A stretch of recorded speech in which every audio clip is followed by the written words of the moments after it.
আপনি আবারও শেখ হাসিনা কিংবা সজীব ওয়াজেদ জয়দের ফিরিয়ে এনে যদি মনে করেন আমাদেরকে আটকে রাখতে চান, এটা হবে আপনাদের ভুল ডিসিশন। আপনার বাবা যেই ভুল করেছে আপনি সেটা পুনরাবৃত্তি করতে যাচ্ছেন। 40টি বছর এই দেশের মানুষকে শেখ হাসিনা ফিরে আসার, আওয়ামী লীগ ফিরে আসার কষ্ট ভোগ করতে হয়েছে। অন্তর্বর্তীকালীন সরকার দায়িত্ব গ্রহণের পর আমরা সিদ্ধান্ত নিয়েছিলাম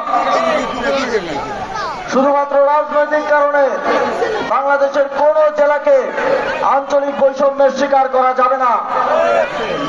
সেই সময় থেকে আমরা বরাদ্দের ক্ষেত্রে বৈষম্য নিরসন করে পুনর্বন্টন করেছি।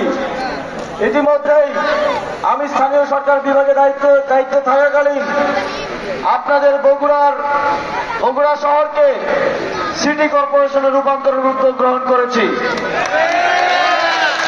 ইনশাআল্লাহ খুব দ্রুত সময়ের মধ্যে সেই উদ্যোগ সফলতার মুখ দেখবে। বগুড়া স্টেডিয়ামকে আন্তর্জাতিক মানের স্টেডিয়াম করার জন্য, আগের জৌলুস ফিরিয়ে দেওয়ার জন্য উদ্যোগ গ্রহণ করা হয়েছে এবং ইতিমধ্যে কাজ সম্পন্নের পথে আছে। তবে আপনারা জানেন আমরা কম সময় পেয়েছি।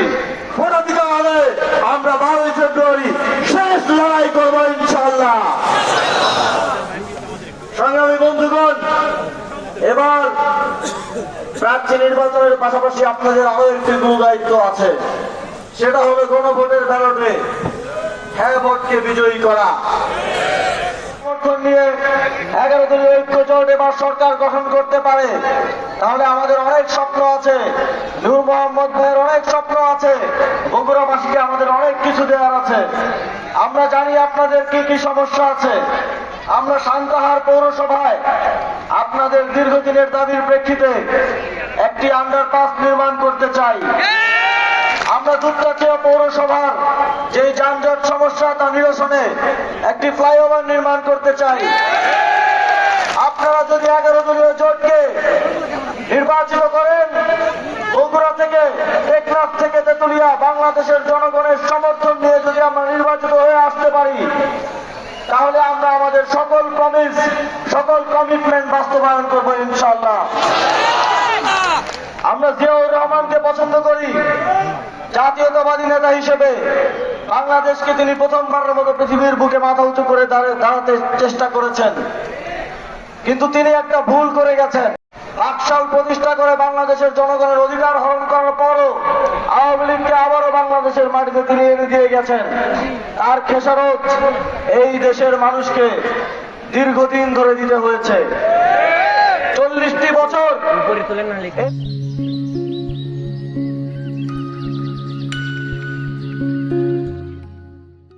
এই দেশের মানুষকে শেখ হাসিনা ফিরে আসার, আওয়ামী লীগ ফিরে আসার কষ্ট ভোগ করতে হয়েছে।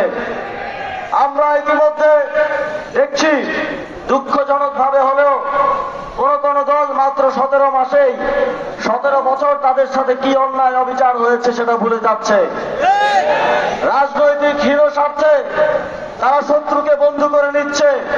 আমি বিএনপির চেয়ারপারসন তারেক রহমানকে উদ্দেশ্য করে বলতে চাই, আমরা আপনার বিভিন্ন জায়গায় সাক্ষাৎকারে দেখছি আপনারা আওয়ামী লীগকে, শেখ হাসিনাকে ফিরিয়ে আনার বিষয়ে পজিটিভ বক্তব্য দিচ্ছেন।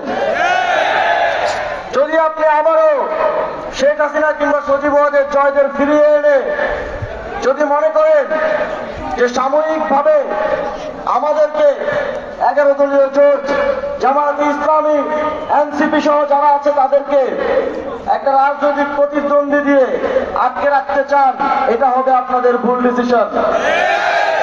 আপনার বাবা যেই ভুল করেছে আপনি সেটা পুনরাবৃত্তি করতে যাচ্ছেন।